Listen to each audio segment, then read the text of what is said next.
You should answer the questions as you listen, because you will not hear the recording a second time. Listen carefully and answer questions 1 to 5. Platinum Card Service, Rebecca speaking. How may I help you? I've got a few problems with my credit card account. Okay. What is your credit card number? Let's see. It's here somewhere. Here it is. Can I just take the card number, please? Yes, it's 6992 6992 3443 3443 1147 1147 8921. 8921. Right. Can I just check that? 6992 3443 1147 8921. That's it. And your name? Carlos de Silva. I just need to check a few details for identification and security, if you'll bear with me. That's okay. And what's your postcode? SE1 8PB. SE1 8PB. That's it. Vauxhall Close, London? Yes, that's right. And the house number? 43. And can you give me your date of birth? 13th of the 7th, 63. And one further check, if I may. Can you give me your mother's maiden name? Yes, it's Moore. Is that Moore? Yes, that's it. Before the caller and operator continue their telephone conversation, look at questions 6 to 10.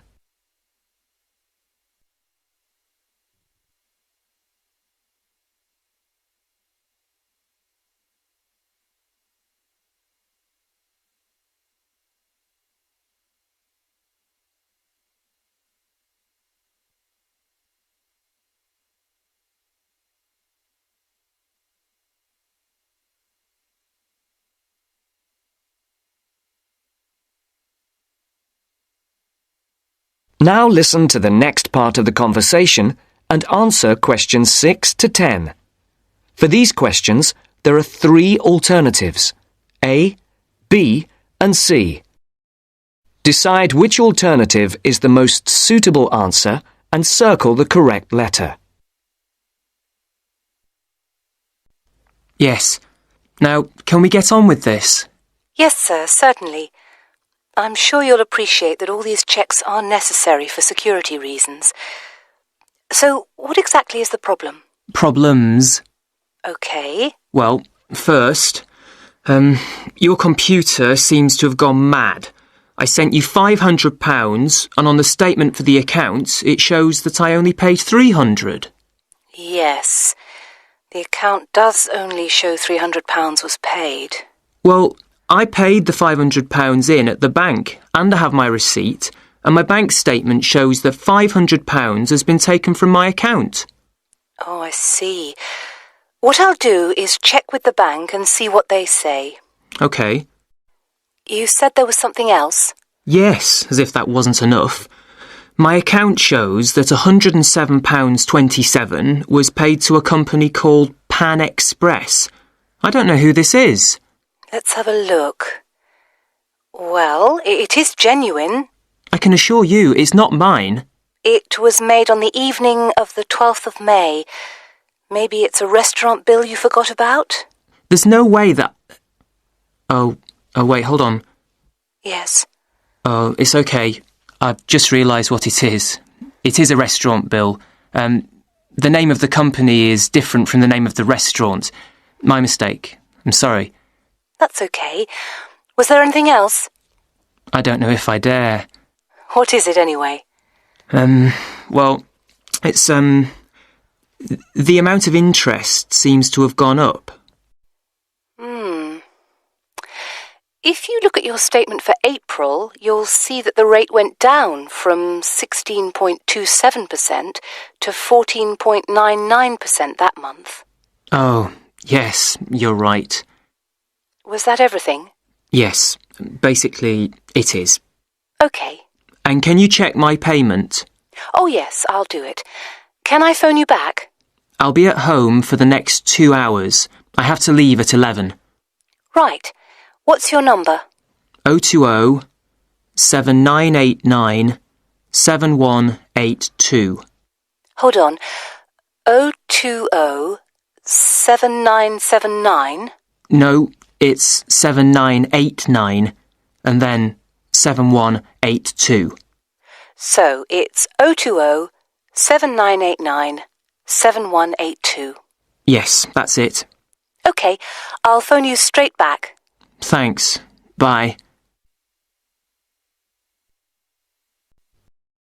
That is the end of part 1. You now have half a minute to check your answers.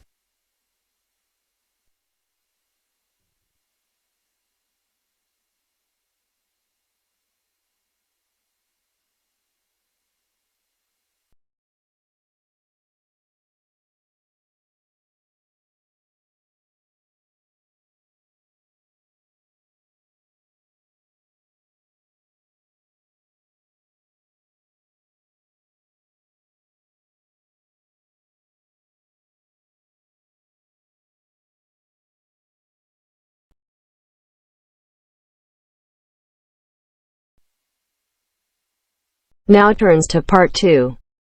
Part 2. You will hear a library assistant talking about the library she works in. You now have 30 seconds to read questions 11 to 15.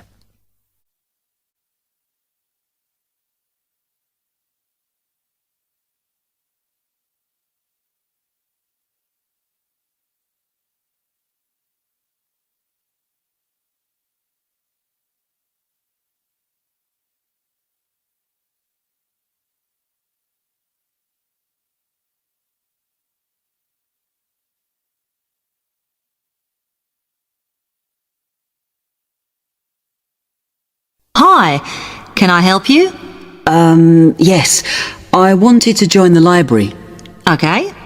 First of all, let me show you around the library and explain a few things for you. Okay, now we're here at the main entrance. You can see the reception, which is where you bring back and take out books. And also, we can order books and answer your questions there. Next to the reception, where you can see those old desks, is where we keep the magazines, because you can sit down and read there.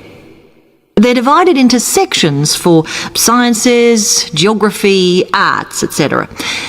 Then, at the back of the library, you can see the section for old books. And next to that is where the books proper start.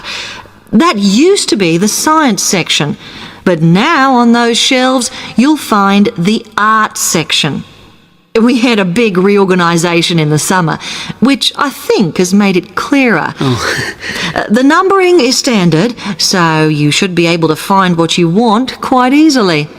However, if you can't find something, it probably means it's been borrowed.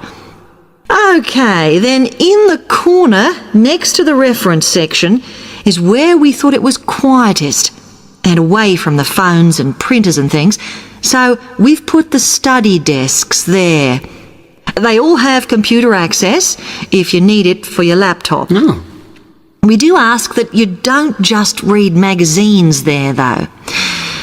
Okay, then there's the reference section, where you can look up the files. Then, as we come back to the main entrance, is the next section, where we used to have the languages. It got very busy and noisy, so when we moved everything round, we decided to put the law books here. Also, because it's a smaller section, it fits quite well here. Okay then, we're back at the main entrance. Over there, by reception, there's a door that goes to the extension, and we have further sections such as languages and study desks through there, so you could have a look round when we've finished. Then just between reception and the door here is where we decided to put the computers, but the computer magazines are in the magazine section. as we found too many went missing here. OK, is that everything?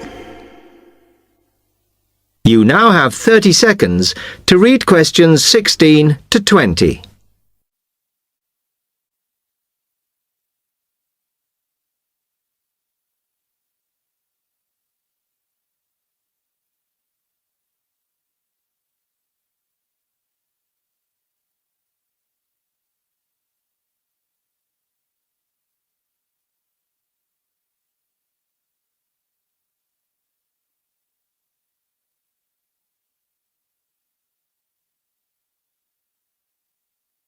That's great, thanks.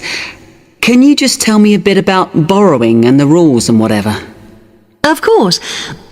Over the last 2 months, we've been introducing a new system for this, and you can now take books out for 6 weeks.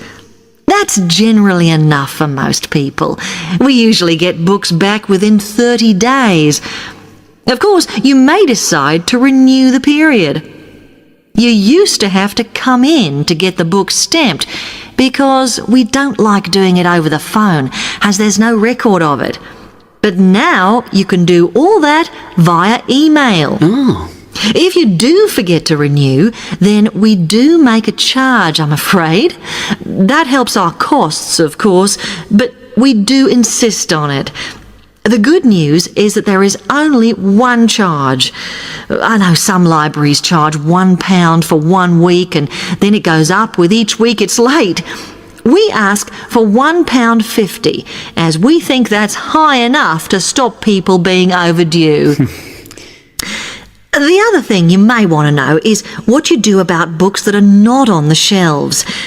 We do have a system for reserving them. All you have to do is fill in a yellow form behind those blue ones on the desk and give it to someone at reception. We'll let you know when it comes in.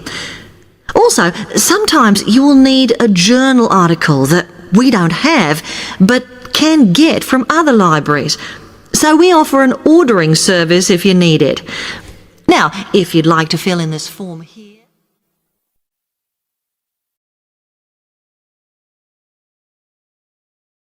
That is the end of part 2. You now have half a minute to check your answers.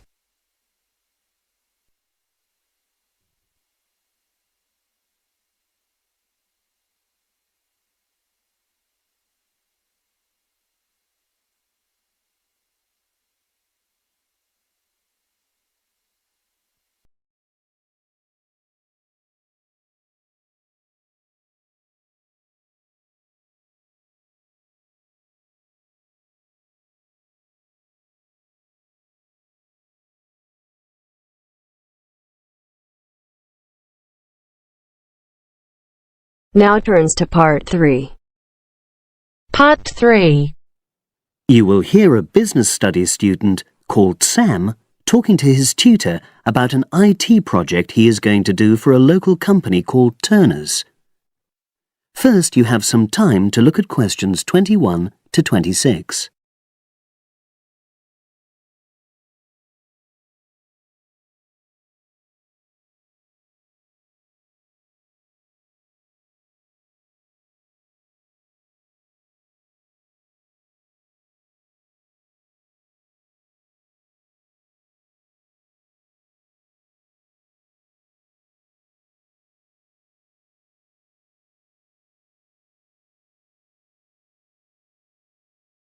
Now listen and answer questions 21 to 26.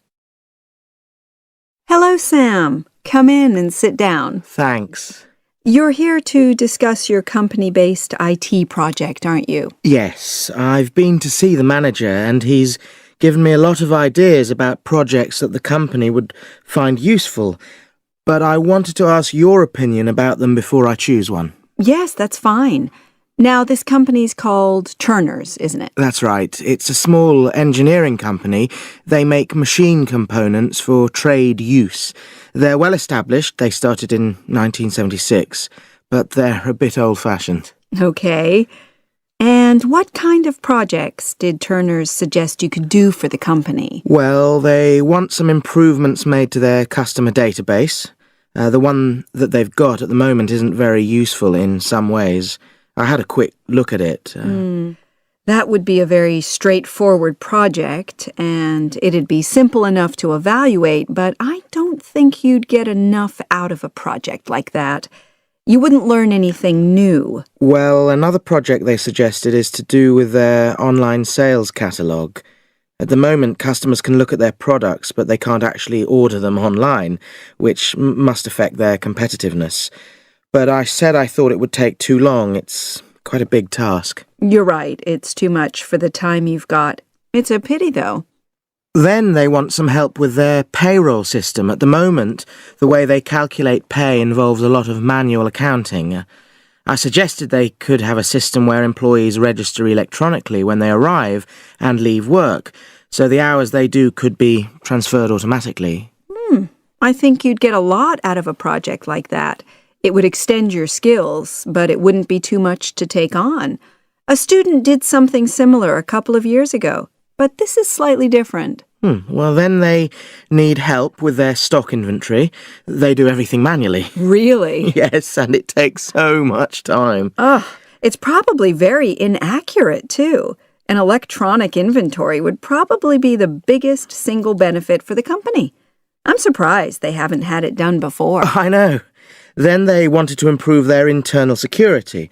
The manager had visited other companies where the staff use swipe cards to access various areas of the building. It sounded useful, but the trouble is I'm not really sure how to do it. Well, I think you're right in that assessment. At the moment, it's probably a bit beyond your level of knowledge. Is that all? Just one more. Customer service. They want to be able to collect feedback from their customers in a more systematic way. At the moment, it's a bit of a mess, and they probably lose business as a result. Would that involve you going to see customers at their own premises? Because in that case, you might have to do a fair amount of traveling, and that would incur expenses that haven't been agreed with these companies. I never thought of that. Well, it might not be a problem, but it's something that needs clarifying.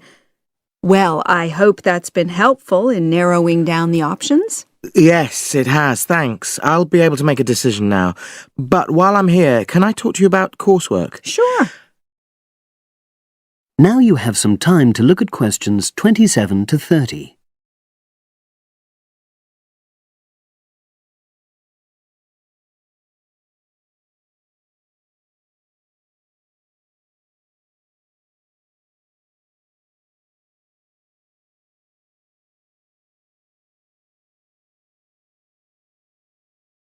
Now listen and answer questions 27 to 30. I'm not very happy about the way our group assignment is working. There are some problems. Oh dear.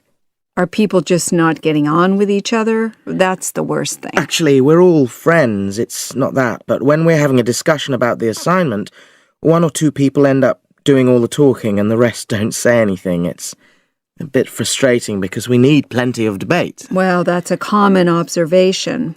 You're studying in a group with people from all over the world, and you all have your own ways of participating.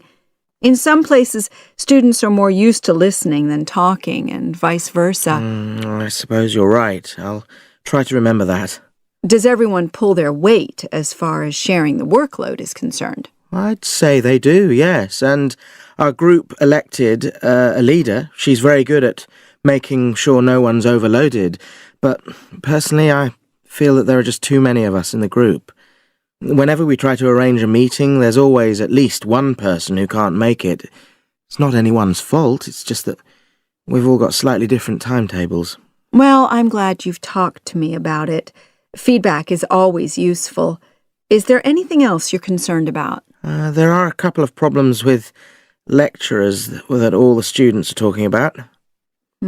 Last semester we had negative feedback about the way lectures were organized. There were several occasions when the wrong room had been booked or the same room had been booked twice, that sort of thing. Is that still a problem? That hasn't happened at all as far as I know. Oh, good. It's sorted out then. But I don't know the reason, but some of the staff often turn up late, so we miss 10 or 15 minutes of our lecture time. It might be because they've been copying handouts for students. I think there's a queue for the machine sometimes. Well, I'll look into that. Thank you for telling me. Anything else? The other thing is that it can be very difficult to get to see a lecturer individually. They're all very supportive and friendly when you do manage to find them, but often they're not in their office, even at times when they're meant to be available for consultation. Okay, that's helpful. Now, before you leave, That is the end of part 3. You now have half a minute to check your answers.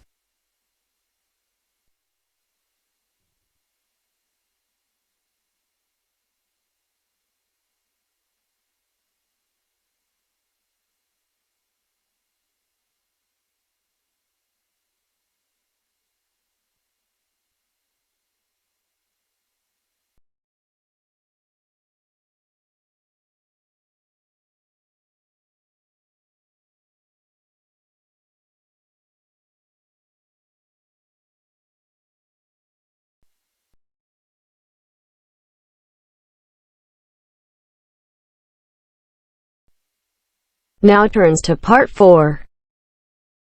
Part 4. In this section, you'll hear an interview on IQ tests. First, you have some time to look at questions 31 to 40.